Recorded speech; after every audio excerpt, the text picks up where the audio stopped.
hozir bitta narsada Muhiddin aka, narxlar tushib ketdi umrada. 1120 dan tortib to piki 1250 dollar deyapti. Eng balandmi? Ha, u bilasizmi nima evaziga? Na Saudiya narx tushirdi, na boshqa narx. Ana 5 barmog'ini og'ziga tiqib, oldindan 200 ming dollarlik, 500 ming dollarlik aviabiletlarni olib qo'yib, Saudiya bilan mehmonxonalarga shartnomalar tuzib, zaklatlar to'lab qo'yganlar bor edi. Endi qarasa, birdaniga odamlar to'xtab qoldi. Endi nima qiladi? Bechoralar nolga tushib ketmasligi uchun 60% bo'lsa ham pulini qoplab olish maqsadida 700-800 dollar ziyoniga umraga jo'natyapti. Bular super aksiya deb turib, internetlarga e'lon beryapti. Odamlarning fikrini buzyapti. Voy, super aksiya emas. Qilgan ishingizdan o'zingiz kulingda super aksiya deng. Super askiya deng bu narsani. Shuning uchun bitta narsani maslaga aytib qo'yay, hurmatli yurtdoshlar. Meni yomon ko'rsa ham mayli shu firmadagilar. Ertaga bir oydan keyin bu biletlar tugagandan keyin yana uyalmasam 1600 dollarga chiqarib qo'yadi narxi.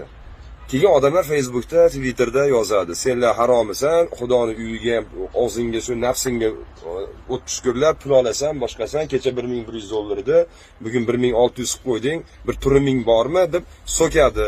Shuning uchun men bitta maslahatim, hech qachon tur firmadan bormanglar. Umraga hech qachon tur firmadan bormanglar. Shunda Saudiya Arabistoniga borib, umra qilmoqchiligingiz haqida, umra ziyoratiga viza so'rang, beradi. Arzimagan pulga beradi.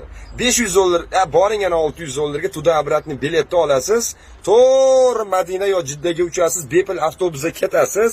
2 kun Madinada, Ravzada ibodatingizni qilasiz. Keyin yana 2 kun bepul avtobusda Makkaga kelib 2 kun umrangizni qilasiz. 1 kun umra, 1 kun to'liq ziyorat qilasiz. Umar roziyallohu anhu aytganlaridek, umrani qilib bo'ldingizmi? Ha, qilib bo'ldim. Qani tez jo'naying batdan. Nega?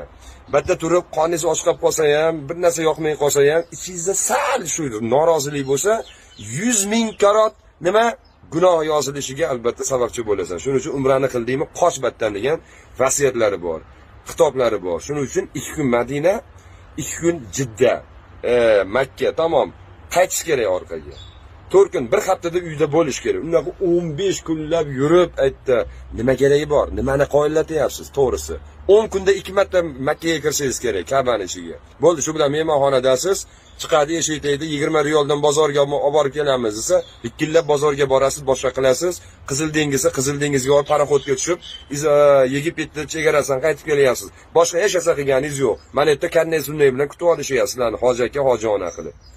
Mana hojona, qanaqa hojona, hojoti. Xudo biladi nima bo'lganlaringni. Umraga borganlar hoji bo'lmaydi. Shunchaki ziyoratchi bo'ladi xolos. Chunki hoji degan jumlaning o'zbekchasi ziyoratchi, tamom. O'shancha hajji deydi. Ya'ni ziyoratchi, yuring deydi. Shuning uchun sizlarga maslahatim 2 kun Madina, 2 kun Ka'ba. 600 dollar. Ka'baning ichida uxlaylar, Madinaning ichida uxlaylar, hamma yoq bepul. 600 dollarga maza qilib, islomiy lazzatni olib, kayf qilinglar.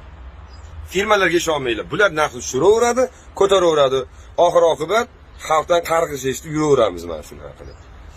Sog' bo'linglar.